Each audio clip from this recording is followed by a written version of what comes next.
Good morning, everybody. Welcome back. My name is Valerie, and we're going to continue reading from the New American Standard Bible in the book of Genesis.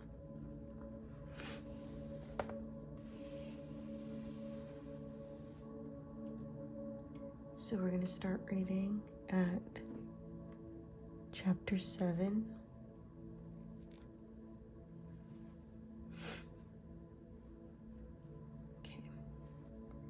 Now Jacob lived in the land where his father had sojourned in the land of Canaan. These are the records of the generations of Jacob. Joseph, when 17 years of age, was pasturing the flock with his brothers while he was still a youth, along with the sons of Bilhah and the sons of Zilpah, his father's wives, and Joseph brought back a bad report about them to their father.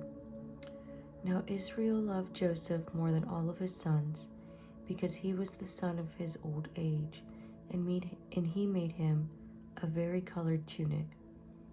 His brothers saw that their father loved him more than all of his brothers, and so they hated him, and could not speak to him on friendly terms. Then Joseph had a dream, and when he took it to his brothers, they hated him even more. He said to them, "Please listen to this dream which I have had. For behold, we were binding sheaves in the field, and lo, my sheaf rose up and also stood erect, and behold, your sheaves gathered around and bowed down to my sheaf." Then his brothers said to him, "Are you actually going to reign over us, or are you really going to rule over us?" So they hated him even more for his dreams and for his words. Now he had still another dream, and related it to his brothers, and said, "Lo, I have had still another dream, and behold, the sun and the moon and 11 stars were bowing down to me." He related it to his father and to his brothers, and his father rebuked him and said to him, "What is this dream that you have had? Shall I and your mother and your brothers actually come to bow ourselves down before you to the ground?" His brothers were jealous of him, but his father kept the saying in mind. Then his brothers went to pasture their father's flock in Shechem. Israel said to Joseph, "Are not your brothers pasturing the flock in Shechem? Come, and I will send you to them." And he said to him, "I will go." Then he said to him, "Go now and see about the welfare of your brothers and the welfare of the flock, and bring word back to me." So he sent him from the valley of Hebron, and he came to Shechem. A man found him, and behold, he was wandering in the field. And the man asked him, "What are you looking for?" He said, "I am looking for my brothers. Please tell me where they are pasturing the flock." Then the man said, "They have moved from here, for I have heard them say, 'Let us go to Dothan.'" So Joseph went after his brothers and found them at Dothan. When they saw him from a distance, and before he came close to them, they plotted against him to put him to death. They said to one another, "Here comes the dreamer. Now then, come and let us kill him and throw him into one of the pits, and we will say, 'A wild beast devoured him.' Then let us see what will become of his dreams." But Reuben heard this and rescued him out of their hands and said, "Let us not take his life."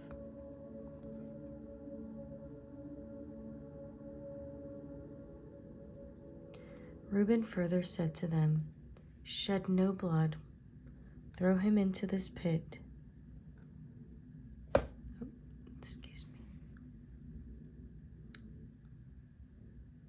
Throw him into this pit that is the wilderness, but do not lay hands on him, that he might rescue him out of their hands to restore him to his father."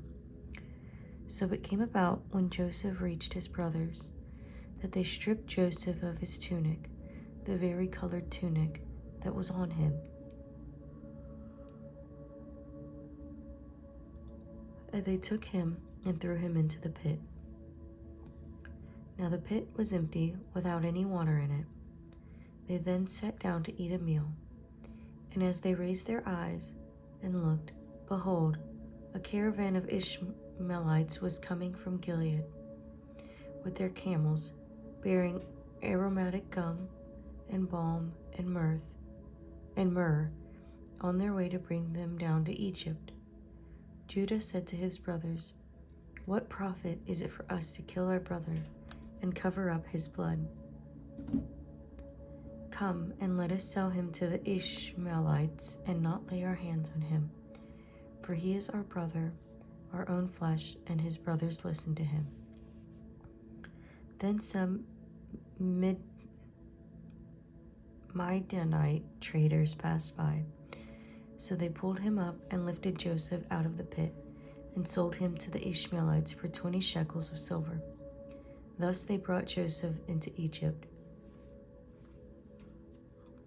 Now Reuben returned to the pit, and behold, Joseph was not in the pit. So he tore his garments. He returned to his brothers and said, "The boy is not there. As for me, where am I to go?" So they took Joseph's tunic and slaughtered a male goat and dipped the tunic in the blood. And they sent the vari-colored tunic and brought it to their father and said, "We found this. Please examine it to see whether it is your son's tunic or not." Then he examined it and said, "It is my son's tunic. A wild beast has devoured him. Joseph has surely been torn to pieces." So Jacob tore his clothes, put a sackcloth on his loins, and mourned for his son many days. Then all his sons and all his daughters arose to comfort him. But he refused to be comforted and said, "Surely I will go down to Sheol in mourning for my son." So his father wept for him. Meanwhile, the Midianites sold him in Egypt to Potiphar, Pharaoh's officer, the captain of the bodyguard.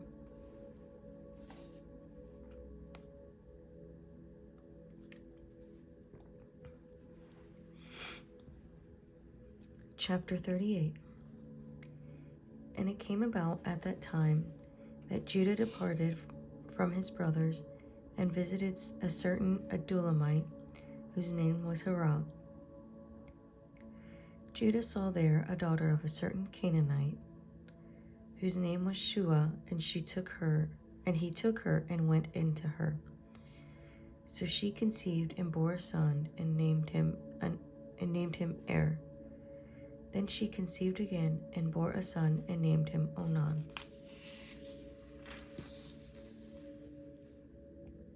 She bore still another son and named him Shelah, and it was at Chezib that she bore him. Now Judah took a wife for Er his firstborn, and her name was Tamar.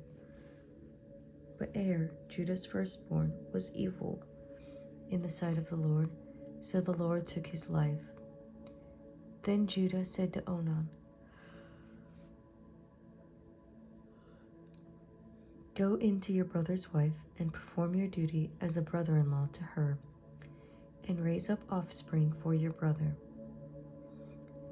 Onan knew that the offspring would not be his, so when he went in to his brother's wife, he wasted his seed on the ground in order not to give offspring to his brother. But what he did was displeasing in the sight of the Lord, so he took his life also. Then Judah said to his daughter-in-law, Tamar, "Remain a widow in your father's house until my son Shelah grows up." For he thought, "I am afraid that he too may die like his brothers." So Tamar went and lived in her father's house. Now after a considerable time, Shua's daughter, the wife of Judah, died.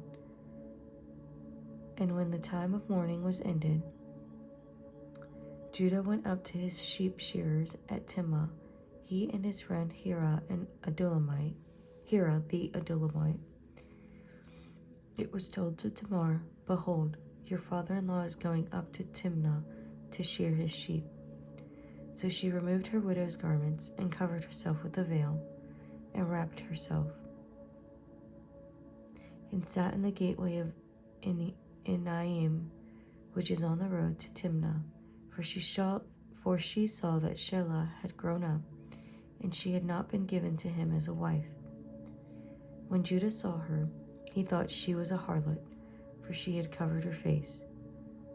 So he turned aside to her by the road and said, "Here now, let me come in to you."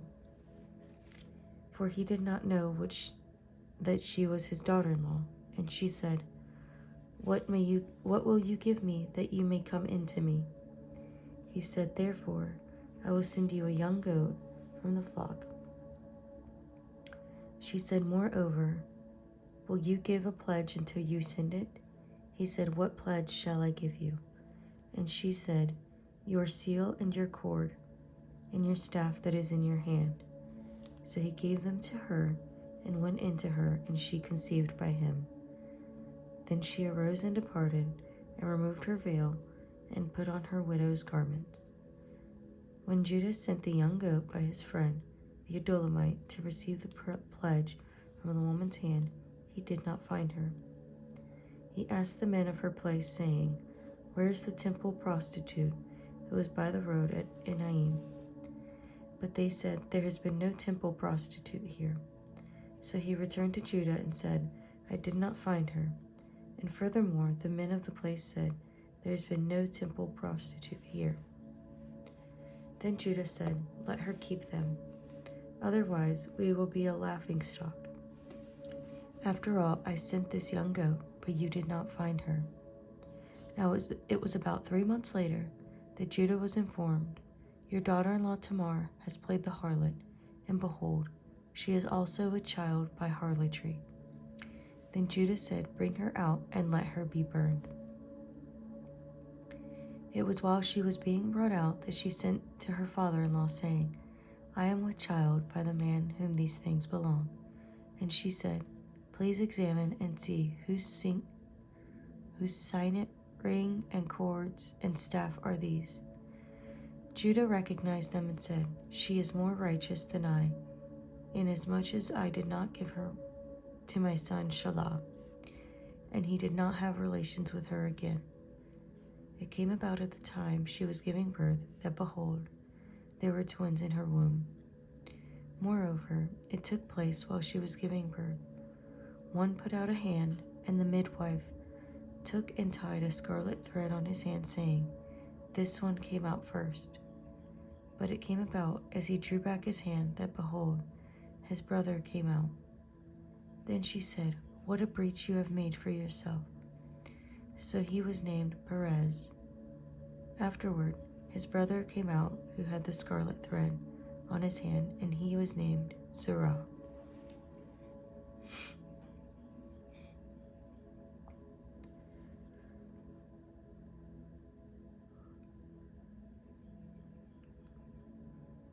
Chapter 39. Now Joseph had been taken down to Egypt, and Potiphar, an Egyptian officer of Pharaoh, the captain of the bodyguard, brought him from the Ishmaelites who had taken him down there. The Lord was with Joseph, so he became a successful man. And he was in the house of his master, the Egyptian. Now his master saw that the Lord was with him, and how the Lord caused all that he did to prosper in his hand. So Joseph found favor in his sight and became his personal servant, and he made him overseer over his house, and all that he owned he put in his charge. It came about that from the time he had made him overseer in his house, and over all that he owned, the Lord blessed the Egyptian's house on account of Joseph. Thus the Lord's blessing was upon all that he owned in the house and in the field. So he left everything he owned in Joseph's charge, and with him there he did not concern himself with anything except the food which he ate. Now Joseph was handsome in form and appearance.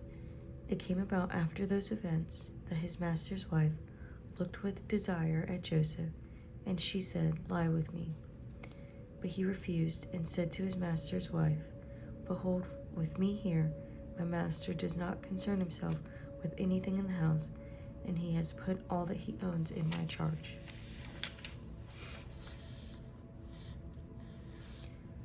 There is no one greater in this house than I, and he has withheld nothing from me except you, because you are his wife. How then could I do this great evil and sin against God? As she spoke to Joseph day after day, he did not listen to her lie beside her or be with her. Now it happened one day that he went into the house to do his work, and none of the men of the household was there inside. She caught him by his garment, saying, "Lie with me," and he left his garment in her hand and fled, and went outside. When she saw that he had left his garment in her hand and fled outside, she called to the men of the household and said to them, "See, he has brought in a Hebrew to us to make sport of us. He came in to me to lie with me, and I screamed. When he heard that I raised my voice and screamed, he left his garment beside me and fled and went outside." So he left his garment beside her until his master came home. Then she spoke to him with these words, "The Hebrew slave whom you have brought to us came in to me to make sport of me, and as I raised my voice and screamed, he left his garment beside me and fled outside." Now when his master heard the words of his wife, which she spoke to him, saying, "This is what your slave did to me," his anger burned. So Joseph's master took him and put him into the jail, the place where the king's prisoners were confined, and he was there in the jail. But the Lord was with Joseph and extended kindness to him, and gave him favor in the sight of the chief jailer. The chief jailer committed to Joseph's charge all the prisoners who were in the jail, so that whatever was done there, he was responsible for it.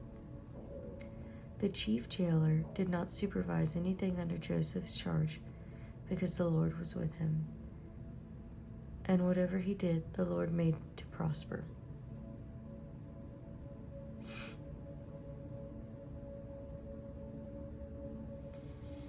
Chapter 40. Then it came about after these things, the cupbearer and the baker for the king of Egypt offended their lord, the king of Egypt. The Pharaoh was furious with his two officials, the chief cupbearer and the chief baker. So he put them in confinement in the house of the captain of the bodyguard in the jail, the same place where Joseph was imprisoned. The captain of the bodyguard put Joseph in charge of them, and he took care of them, and they were in confinement for some time. Then the cupbearer and the baker for the king of Egypt, who were confined in jail, both had a dream the same night, each man with his own dream, and each dream with its own interpretation. When Joseph came to them in the morning and observed them, behold, they were dejected. He asked Pharaoh's officials who were with him in confinement in his master's house, "Why are your faces sad today?" They said to him, "We have had a dream, and there is no one to interpret." Then Joseph said to them, Do not interpretations belong to God? Tell it to me, please." So the chief cupbearer told his dream to Joseph and said to him, "In my dream, behold, there was a vine in front of me, and on the vine were 3 branches, and as it was budding, its blossoms came out, and its clusters produced ripe grapes. Now Pharaoh's cup was in my hand, so I took the grapes and squeezed them into Pharaoh's cup, and I put the cup into Pharaoh's hand." Then Joseph said to him, "This is the interpretation of it. The 3 branches are 3 days. Within 3 more days, Pharaoh will lift up your head and restore you to your office, and you will put Pharaoh's cup into his hand according to your former custom when you were his cupbearer. Only keep me in mind when it goes well with you, and please do me a kindness by mentioning me to Pharaoh and get me out of this house. For I was in fact kidnapped from the land of the Hebrews, and even here I have done nothing that they should have put me into the dungeon." When the chief baker saw that he interpreted favorably, he said to Joseph, "I also saw in my dream, and behold, there were 3 baskets of white bread on my head, and in the top basket there was some of all sorts of baked food for Pharaoh, and the birds were eating them out of the basket in my head." Then Joseph answered and said, "This is its interpretation.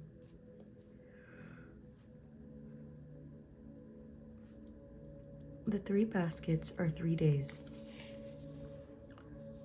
Within 3 more days, Pharaoh will lift up your head from you and will hang you on a tree, and the birds will eat your flesh off of you." Thus it came about on the 3rd day, which was Pharaoh's birthday, that he made a feast for all his servants. And he lifted up the head of the chief cupbearer and the head of the chief baker among his servants. He restored the chief cupbearer to his office, and he put the cup into Pharaoh's hand.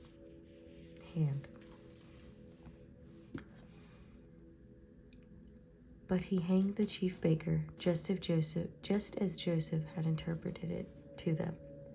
Yet the chief cupbearer did not remember Joseph, but forgot him.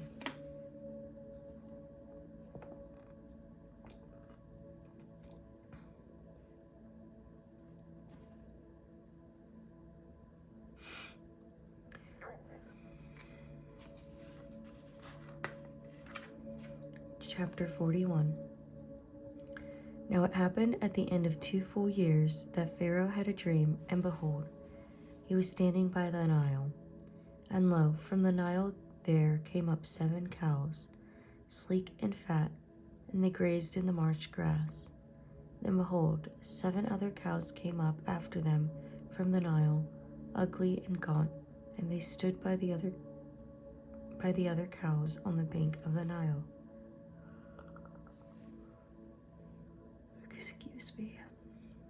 The ugly and the gaunt cows ate up the 7 sleek and fat cows. Then Pharaoh awoke. He fell asleep and dreamed a second time. And behold, 7 ears of grain came up on a single stalk, plump and good. Then behold, 7 ears, thin and scorched by the east wind, sprouted up after them. The thin ears swallowed up the 7 plump and full ears. Then Pharaoh awoke, and behold, it was a dream. Now in the morning his spirit was troubled, so he sent and called for all the magicians of Egypt, and all its wise men. And Pharaoh told them his dreams, but there was no one who could interpret them to Pharaoh.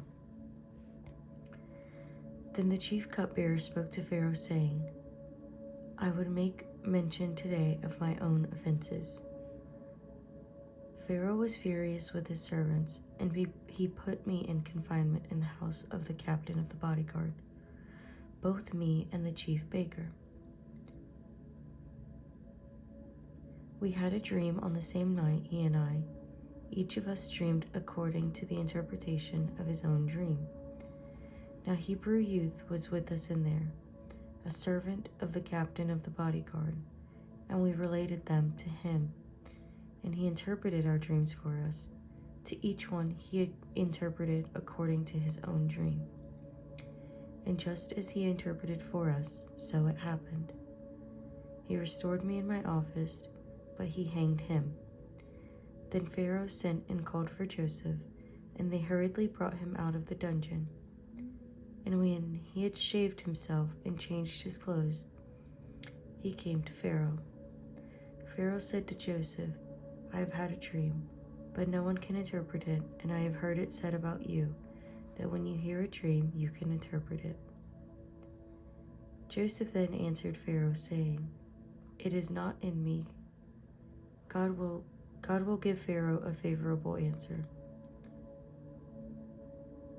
So Pharaoh spoke to Joseph in my dream. Behold, I was standing on the bank of the Nile, and behold, 7 cows, fat and sleek, came up out of the Nile. They grazed in the marsh grass. Lo, 7 other cows came up after them, poor and very ugly and gaunt, such as I had never seen for ugliness in all the land of Egypt. And the lean and ugly cows ate up the first 7 fat cows. Yet, when they had devoured them, it could not be detected that they had devoured them, for they were just as ugly before. Then I awoke.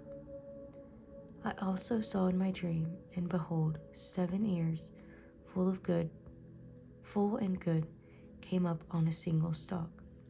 And lo, 7 ears, withered, thin, and scorched by the east wind, sprouted up after them. And the thin ears swallowed the 7 good ears. Then I told it to the magicians, but there was no one who could explain it to me. Now Joseph said to Pharaoh, Pharaoh's dreams are one and the same. God has told to Pharaoh what he is about to do. The 7 good cows are 7 years, and the 7 ears are 7 years, and the 7 good ears are 7 years. The dreams are one and the same. The 7 lean and ugly cows that came up after them are 7 years, and the 7 thin ears scorched by the east wind will be 7 years of famine.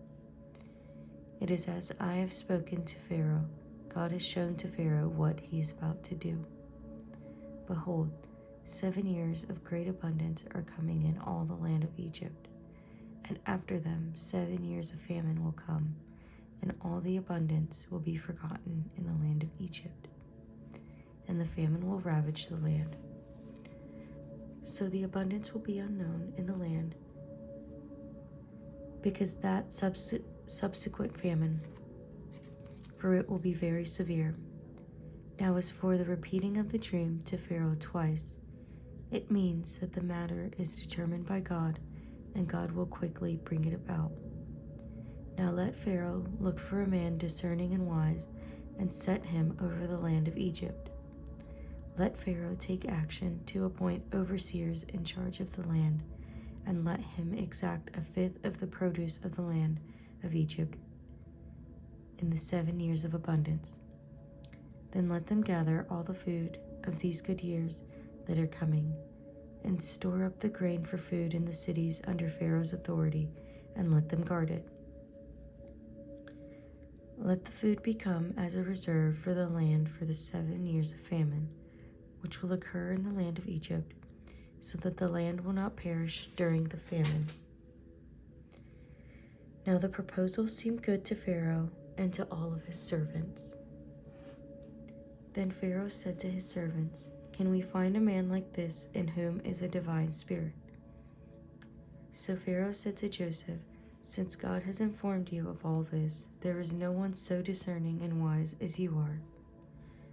You shall be over my house, and according to your command, all my people shall do homage. Only in the throne I will be greater than you. Pharaoh said to Joseph, See, I have set you over all the land of Egypt. Then Pharaoh took off his signet ring from his hand, and put it on Joseph's hand, and clothed him in his garments of fine linen, and put the gold necklace around his neck. He had him ride in the 2nd chariot, and they proclaimed before him, Bow the knee, and he set him over all the land of Egypt. Moreover, Pharaoh said to Joseph, Though I am Pharaoh, yet without your permission, no one shall raise his hand or foot in all the land of Egypt.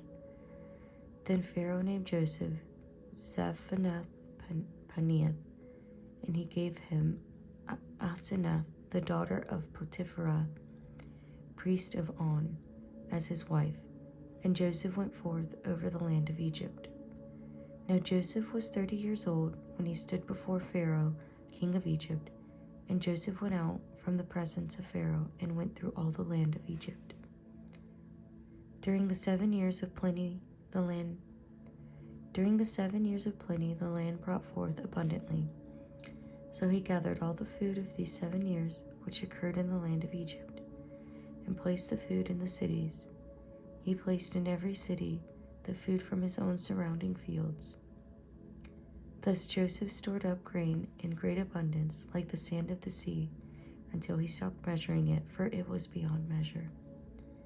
Now before the year of famine came, 2 sons were born to Joseph, whom Asenath, the daughter of Potiphera, priest of On, bore to him. Joseph named the firstborn Manasseh, for he said, God has made me forget all my trouble and all my father's household.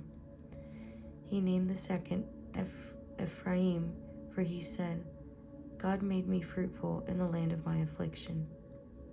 When the 7 years of plenty, which had been in the land of Egypt, came to an end, and the 7 years of famine began to come, just as Joseph had said, then there was famine in all the lands. But all the land of Egypt there was bread. But in all the land of Egypt there was bread.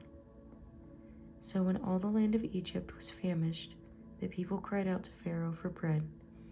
And Pharaoh said to all the Egyptians, Go to Joseph. Whatever he says to you, you shall do. When the famine was spread over all the face of the earth, then Joseph opened all the storehouses and sold to the Egyptians, and the famine was severe in the land of Egypt. The people of all the earth came to Egypt to buy grain from Joseph, because the famine was severe in all the earth.